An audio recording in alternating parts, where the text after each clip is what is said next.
नागपुर के काटोल नगर पालिका परिषद चुनाव में नगर अध्यक्ष पद के लिए अर्चना देशमुख का चयन किया गया। इसी पृष्ठभूमि पर देशमुख से मीडिया से बातचीत करते हुए कहा कि सर्वप्रथम मैं जनता का दिल से धन्यवाद करती हूँ। यह विजय हमारे नहीं बल्कि जनता का है। आगे देशमुख ने कहा कि यह हमारे लिए प्रमाण है। यह मेरे ससुर वीरेंद्र देशमुख और मेरे पति राहुल देशमुख द्वारा किए गए कामों और जनता के सहाय है। जनता ने जो विश्वास दिखाया उससे हम कभी नहीं तोड़ेंगे। गरीबों, शिक्षा, पानी की आपूर्ति, स्वच्छता और स्वास्थ्य जैसे विषयों पर काटोल नगर पालिका परिषद का ध्यान रखेंगे। आइए सुनते हैं नगर अध्यक्ष अर्चना देशमुख का सविस्तर बयान। आणि हा विजय आमचा नसून जनतेचा आहे, कारण जनतेने यावेळेस सत्याला विजयी केला आहे।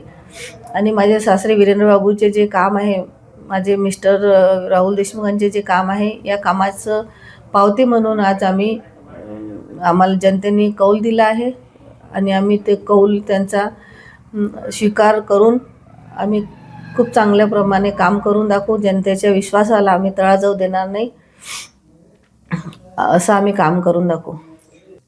सर्वात पहिले आम्ही इथे गोरगरिबांची कामं करू, कारण आम्हाला सगळ्यात जास्त जे मदत मिळते ते गोरगरिबांची आहे। कारण गोरगरिबांचे जे कामं आहे ते सुरुवातीपासून आपल्या घराण्यातून जे कामं झाले आहे ते गोरगरिबांसाठीच झाले आहे आणि तेच कामं पुढे चालवून आपण काटोलची सेवा करणार आहे। गोरगरिबांचे मुलं कसे शिकतील, त्यांना चांगलं शिक्षण कोणत्या पद्धतीने मिळेल, पाणी पुरवठा, स्वच्छता, आरोग्य याच्यावर आपलं सगळ्यात पहिले काटोल नगर परिषदचं लक्ष राहील। सर्वात पहिले मोठं श्रेय हे जनतेचं राहील।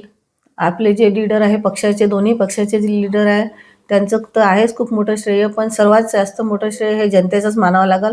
कारण त्यांनीच एवढ्या मोठ्या भाजपच्या बालेकिल्ले आहे इकडे जे होते, नगर परिषद म्हणा किंवा आमदार होते इकडे, आपल्या नागपूरमध्ये मुख्यमंत्री आपले आहेत, तरी सुद्धा शेका पक्षाला जर निवडून आणून राहिले आहे तर याचं श्रेय सगळ्यात जास्त पहिले जनतेला जाते, कारण जनतेने सत्तेच्या बाजूने कौल दिला आहे।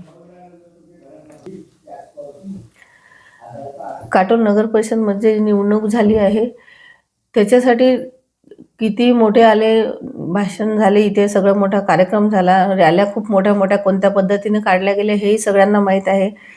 पण सगळ्यात जास्त जे कौल होता तो 70% हा नगर परिषदमध्ये काटोलने आम्हाला दिला होता। पण रिझल्ट हे वेगळे आले आहे, पण ठीक आहे, जीत असते, ते एकमताने का होणं, कारण आमचे काही कॅन्डिडेट 1-2 मतांनीही निवडून आले आहे।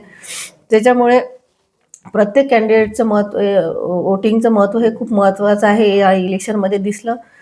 आणि कितीही मोठे इथे आले, काही आलं तरी जनतेनं हा कौल पूर्ण सत्तेच्या बाजूने आणि इमानदार लोकांच्या बाजूने दिला आहे।